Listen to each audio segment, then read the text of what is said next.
Called Heroes of Faith today. The hero that wrote this psalm is the one we're going to be studying today, a fellow by the name of David, King David. And if you don't know him, you'll know a little better about him. David writes this early in his time. He goes to verse 1, says, I love you, O Lord, my strength. The Lord is my rock, my fortress, and my deliverer. My God is my rock, in whom I take refuge. He is my shield and the horn of my salvation, my stronghold. I call to the Lord, who is worthy of praise, saved from my enemies. What enemies chase you? What are the challenges in your life that you'd really rather run from in fear than to step up and go toe-to-toe with?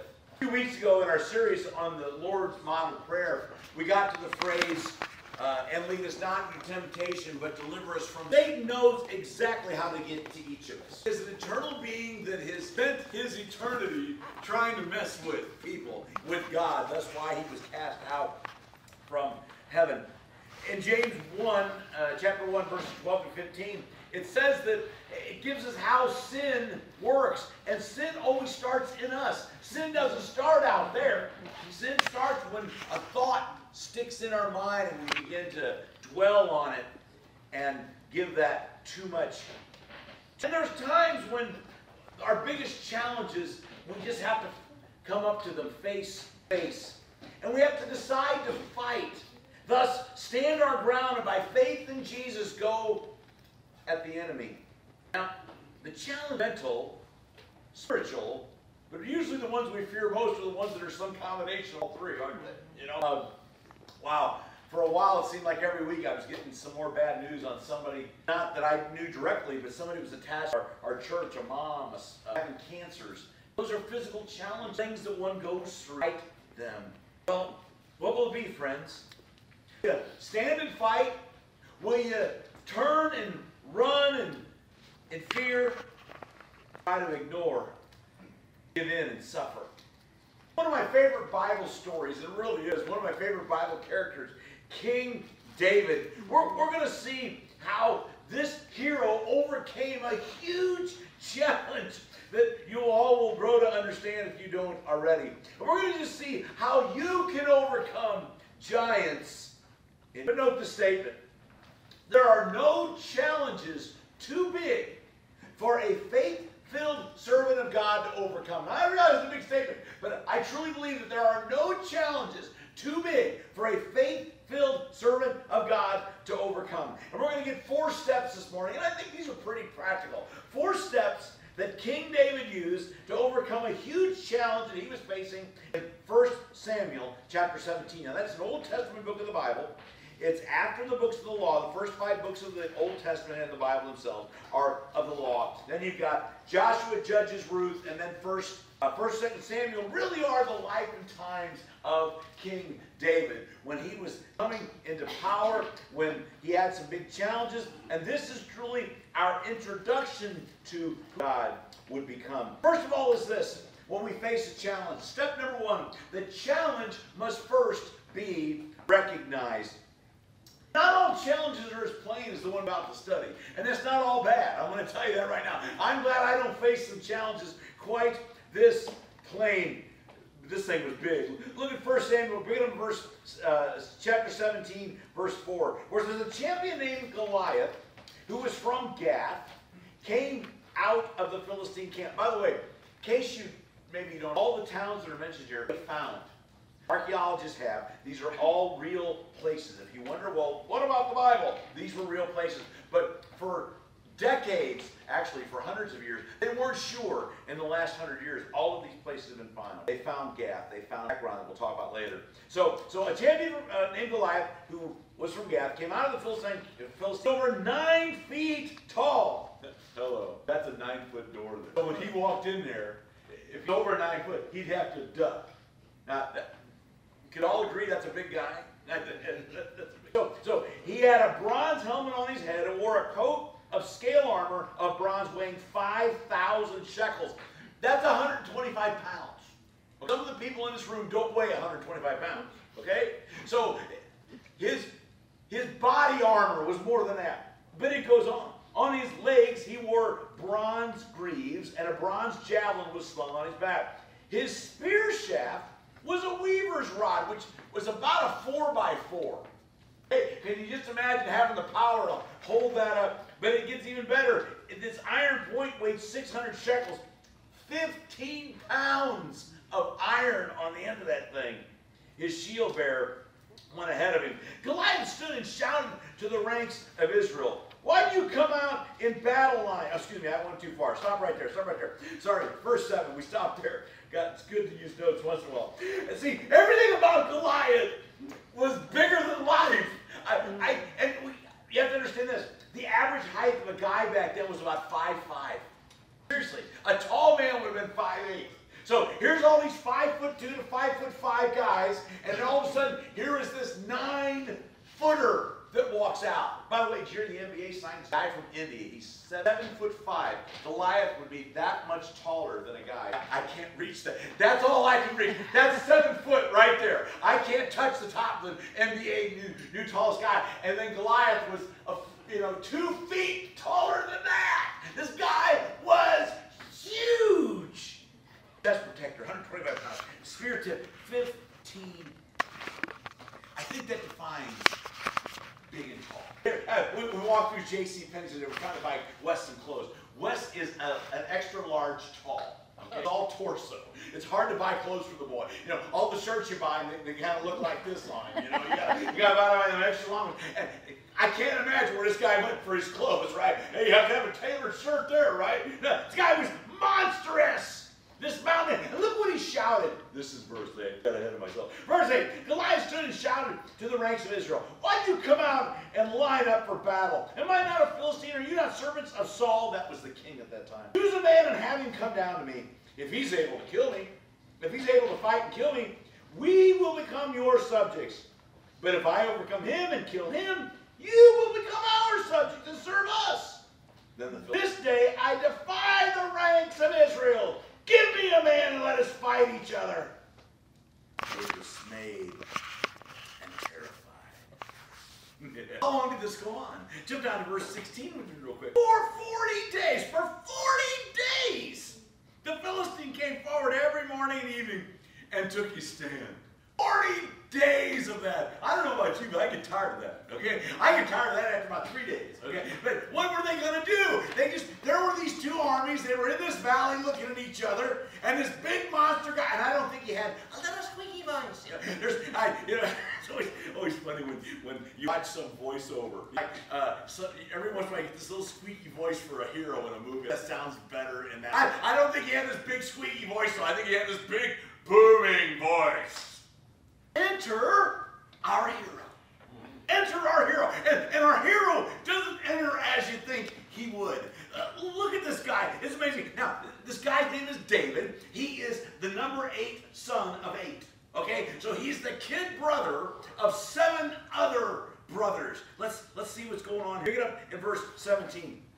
Now, Jesse, by the way, is... We just don't know much about him, but he's very important. Now Jesse said to his son David, the kid boy, "Take this ephah, which is of roasted grain." If you look in your notes, it's about 22 liters, about 3/5 of a bushel. Okay, some supplies. And he says, "And 10 loaves of bread for your brothers, and hurry to the camp. Take along these 10 cheeses to the command how your brothers are, and bring back some assurance from them. They are with Saul and all the men of Israel, fighting in the valley of Elah, fighting against the Philistines." Now, we don't understand this, but back in those days, when you fought a war, they didn't have the ability to have big storehouses full of supplies like we do now. You got the depot up there in Tracy, and they stockpile stuff and send it all over the world, Well, they didn't have that. So if your kid went to war, by the way, everybody 20 to 60 had to serve in the army. Okay, Jojo, you're out. I'm still in. We talked about that, and right there, they're going to give me. I'm going to say, "Hey, look, I got a bad shoulder. I'm not throwing that like I used to throw it. But you know what they're going to say? Tough. Get out there, 54-year-old man, and fight for your life. It's not a good thing. So everybody between 20 and 60 is fighting. Well, David was under that, And when your kids went to, or your people from your house went to the battle, you had to send supplies. You had to send the food to keep your soldiers out there. And he not only sent food for the other 7 brothers that were fighting, but he sent along some stuff to the commander so he could give it to people and didn't have that ability. The army goes out there. He flies to the battle line. I don't know about you, but my challenges aren't always 9 feet tall, but they're just as imposing. They get my attention. You know the challenges I'm talking about. The ones when you're at work and you have that moment where you relax. And that's the first. It's that challenge that when you're driving down the road in the car and you got the music playing, it's the challenge. Last thing on your mind before you go to sleep at night. I had those things in my life. Satan's pretty good at what he does. He doesn't always tip his hand as to who's doing it. He's the master of disguise. Because as soon as you realize Satan is behind it, you're not going to like that. You're going to run to God. You really are. Even if God's someone that you don't know well in your life, you're going to want to, if you saw Satan, you'd say there's got to be something better than that. So Satan is really good at kind of working in the background, and he uses our own thoughts to just beat us up. Do you realize that 90%, this is old research, hasn't changed. 90% of the stuff that you worry about will never come true. Now, 10% can be pretty nasty, okay, straight up, and that's what makes us worry about the other 90. But folks, 90% of the stuff that we just grind on will never run from today. Stop running, folks. Stop running and do the steps that David did. So step number 1, the challenge must first be recognized, but secondly, the challenge must be accepted. Teenagers haven't changed much. We're going to read about David, the teenager. Let's just see what happens. Begin in verse 20. Remember, he goes out there, he's meeting his brothers. So early in the morning, David left the flock with a shepherd, in other words, a hired hand, and loaded up and set out as Jesse, his dad, had directed. Reached the camp as the army was going out in its battle position, shouting the war cry. And we don't get what was going on here. What happened? You got these 2 armies on either side. There's like this no man's land in the middle. So this army would come out and go, "You're a dirty rat. Yeah, and your mother dresses you funny." And then the other army would do the same thing. "Yeah, you're ugly and your mother dresses you like a girl." You know, and they just go and go, blah, blah, blah, blah. And they just march around like this. And that's what you did in the evening. That's what you did in the afternoon. And once in a while, you did it because you were bored. Seriously. And what you were hoping was you'd intimidate the other people into going home. Israel and the Philistines were drawing up their lines facing each other. David left these things with the keeper of supplies. Obviously, they had a valet. Ran to the battle lines, which is I want to go see the fight. I want to go see the fight. Yeah, and that's what they do, because there's a fight in the playground. Where does everybody go? They run to the playground fight. They run to the police. They run to this one, run to that. So that's exactly what he's doing. So at the same Slayers ran to the battle lines and greeted his brothers. As he was talking with them, Goliath, the Philistine champion from Gath, stepped out from his line and shouted his usual defiance, and David heard it. When the Israelites saw the man, they all ran. Now the Israelites had been saying, "You see how this man keeps coming out? He comes out to defy Israel. The king will give great wealth to the man who kills him. He will also give him his daughter." I wonder if anybody checked. You know, just a thought. Give him his daughter in marriage, and here's the kicker. Will exempt his father from taxes in Israel. How cool would that be? We'd have all of our kids in the military if we could get exempted from taxes, right? Get out there, boy. Go fight them guys. Free taxes. Verse 12, what will be done for the man who kills this Philistine and removes his disgrace from Israel? Who is this uncircumcised Philistine? That was like the worst thing you could call somebody. Who is this uncircumcised Philistine that he should defy the armies of the living God? They repeat, what will be done for the man who kills him? Now, Eliab, David's oldest brother, heard him speaking with the men, and he burned with anger at him. And he asked, "Why have you come down here? And with whom did you leave those few sheep in the desert? I know how conceited you are and how wicked your heart is. You came down only to watch the battle." Yeah, okay. Look what David says. "What have I done?" said David. "Can't I even speak?" How many times you were told your mom or your family that? So what, can't I even say nothing? I didn't do nothing. All I did was say something. I lost my spot. There we go. In verse 30, and then he turned away to someone else and up the same manner. And wow. See, David forgets why he's there. You know, he's not there to join the battle. What was his thing? Bring the supplies, check with the brothers, get out of there. But man, when the going gets good, man, he wants to, and he must have been a tall kid. We'll learn about that in a minute. But folks, he wanted to see what was going on. And when he opens his mouth, older brother's supposed to do? See, I'm the older brother. So I know that's what older brother's supposed to do. Brother say, should have. That's basically what he said right here. Look what he says, verse 29 again. Now, what have I done? Said David. Can't I even speak? By the way, your older brother would answer that question for you. No, shut up. Now, we don't say shut up. Don't say shut up to dogs. That's basically what his brother was doing. Say, okay, get your job done and get out of here, kid. Get out of here. And for 40 days, this had been going on. Look what David said was overheard and reported to Saul. This kid is too young to serve in the military. The kid is nothing but a water boy, but he's there saying, what's going on? And it gets reported all the way up the chain of command to Saul. And Saul goes, well, bring him in. Bring him in. How hopeless was that? How hopeless was that to bring a tall, skinny kid in who's just out? Verse 32. David said to Saul, now remember, David said to Saul, let no one lose heart on account of this Philistine. Your servant will go and fight him. God, look what Saul says. You're not able to go out against this Philistine and fight him. You're only a boy. He's been a fighting man from his youth. But David said to Saul, your servant has been keeping his father's sheep. When a lion or a bear came and carried off a sheep from the flock, I went after it, struck it, and rescued the sheep from its mouth. When it turned on me, I seized it by the hair and struck it and killed it. Now listen, if you've been around teenage boys, how do the stories usually go? The first liar ain't got a chance. That's what the story usually is. Because the one guy's, oh, that ain't nothing. You know, yeah, it's usually about my dad. Yeah, my dad, he kills mountain lions with nothing but a small pocket knife. You know, and then it just goes through, oh yeah, my dad, he tried that, got bored. He's going after polar bears now with just his teeth. Yeah, the lies just grow and they get bigger and bigger. Hey, look at me. And before you start, that's what I'd be thinking of this teenage kid telling me he's grabbed hold of a lion and he's done this, he's done that. Look what this young man says next. 36. Your servant has killed both the lion and the bear. This uncircumcised Philistine would be like one of them. And here's why. Because he has defiled the armies of the living God. Whoa. The Lord, and I've got that underlined in my Bible. It might be something good for you. The Lord, who delivered me from the paw of the lion and the paw of the bear, will deliver me. Saul said to David, go, and the Lord be with you. He said, it's because of God. I remember who Yogi Berra, thank you, JoJo, for correcting me. I wanted him to be with the Dodgers. He was the catcher for the Yankees many years ago. I don't think Yogi's a level catcher, and went on to be a manager. And he had, one of the other ones is, that's the case with David.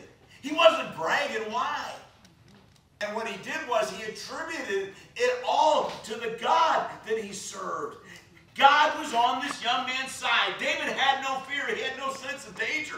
Maybe he had no sense, but he had no sense of danger because he felt the presence of God at his side. And when you read the Psalms, like the one we already read, how beautiful that is. Who was David's shield?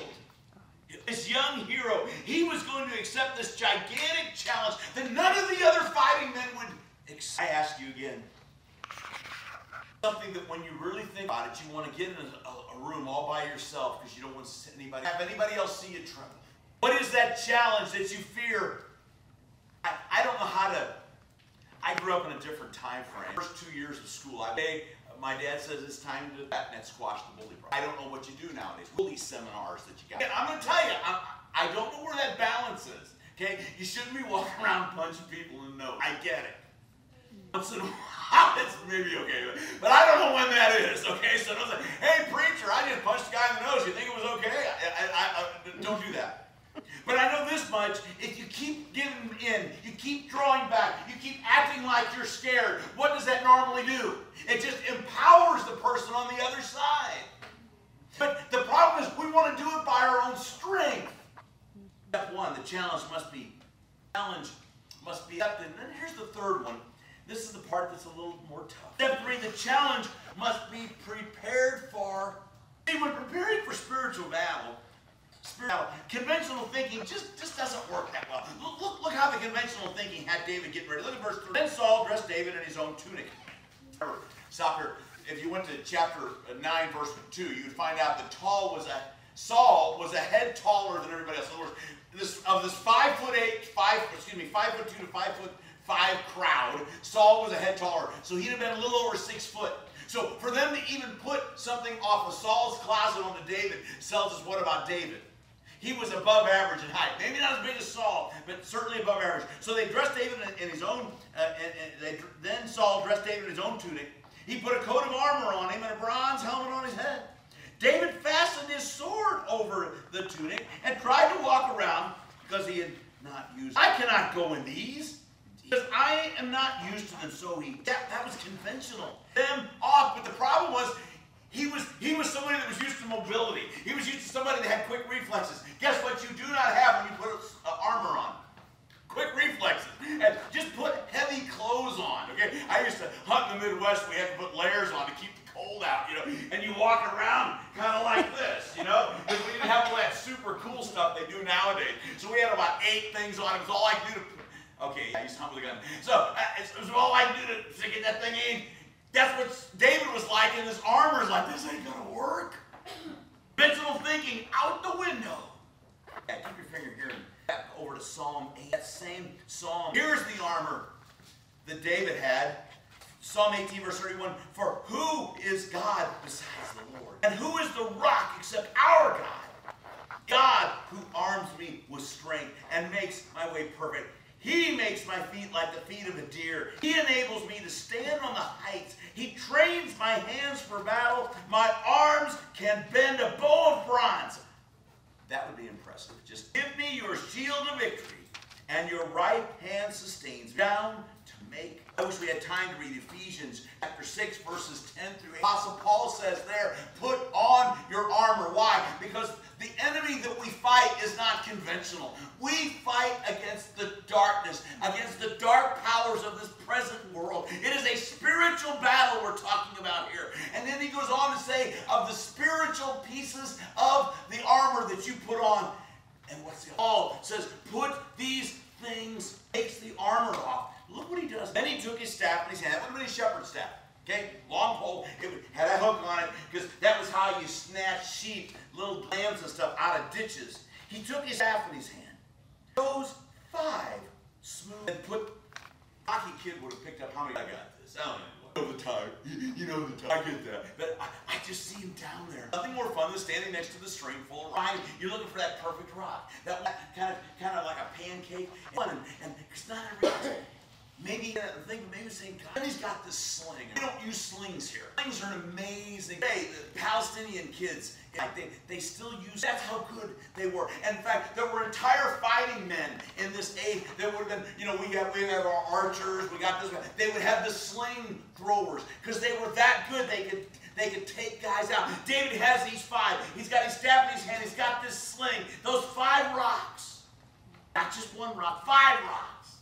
How do you prepare for these challenges? I know how I prepared for them before I was in Christ. I didn't tell anybody, right? Because if you tell somebody, then they think, well, you're some kind of a pansy. Why are you letting that bother you? Just don't, and it just eats at you. And you go to your room and you put your head under the covers and on your pillow on top of your head, and you don't want to think about it. But what's the only thing you can think about? You got to go to church. They tell you to read the Bible. Duh. Why? Because this is where the power is. I've got the Holy Spirit. No, what you got is a bunch of feelings. Your heart will lie. The Holy Spirit never lies. You'll become ready for the battles. Now, does that not mean you're going to get bruised? You're going to get cut? Jesus went to the cross and he got pierced. He got beat. I'm not good at that nowadays. People raising. No, we don't want to be. Sometimes you have to go on the offense. And what you have to do is, we're on the USS Alabama fighting machine. It's got 9, so a Volkswagen. 28,000-pound shells. Not an old Volkswagen. About a Super Beetle. Where's Beetle? Okay, they don't even weigh 2,000 pounds. Boom! We could bomb the east side of Modesto from Patterson. Woohoo! That's probably not a good idea. If you can do it, though, that's how far these things go. Shoot, you see, you did that because you needed the biggest gun. You wanted the biggest gun that could shoot the furthest with the biggest bullet. Actually, it's Goliath who was first in 41. Meanwhile, the Philistine with the shield bearer in front of him, there's that shield bearer. Hey, who wants to be the shield bearer? You can go first. Into that deal. So the shield bearer in front of him kept coming closer to David. He looked David over and saw that he was only a boy, ruddy and handsome. Ruddy is color. In other words, he had a really good color. It was really good. And he was handsome, and he despised him. Because you know what? Would a 9-foot guy probably been pretty? You know, probably had a big nose, bigger ears, you know. And he just hated him because he was cute. And I think David was cute. He looked him over, he did all that, verse 43. And he said to David, am I a dog that you come at me with sticks? Remember what David's got in his hand? And the Philistine cursed David by his God. Come here, he said. I'll give your flesh to the birds of the air and the beasts of the field. And when David wasn't intimidated. A 9-foot tall guy is calling you out, pointing you, cursing you. David said to the Philistine, you come against me with sword and spear and javelin. I come against you in the name of the Lord Almighty. Who do we normally fight in the name of? Little old me. I come at you. I come against you in the name of the Almighty, the Lord Almighty, the God of the armies of Israel, whom you've defiled. This day the Lord will hand you over to me, and I will strike you down and cut off your head. This is where they are. Today I will give you the carcasses of the Philistine army to the birds of the air and the beasts of the field, and the whole world will know that there is a God in Israel. All those gathered here will know that it is not by sword or spear that the Lord saves, for the battle is the Lord's, and he will give all of you into our hand. Time for preparation's over.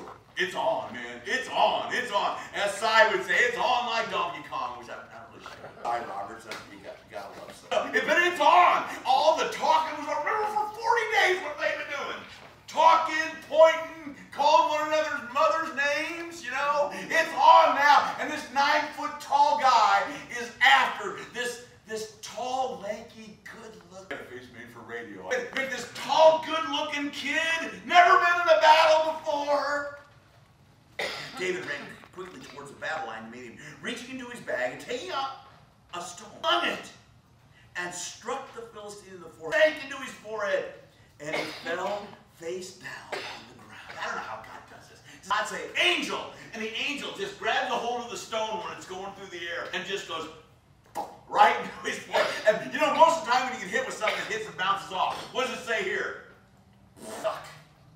9-foot of guy just staggering, and then he just falls 9 foot of him, and a big puff of dust goes up. They're all going, he's going to be dead. He's going to be dead. All the Philistines are going, yeah, our boy's going to kick your little boy's butt.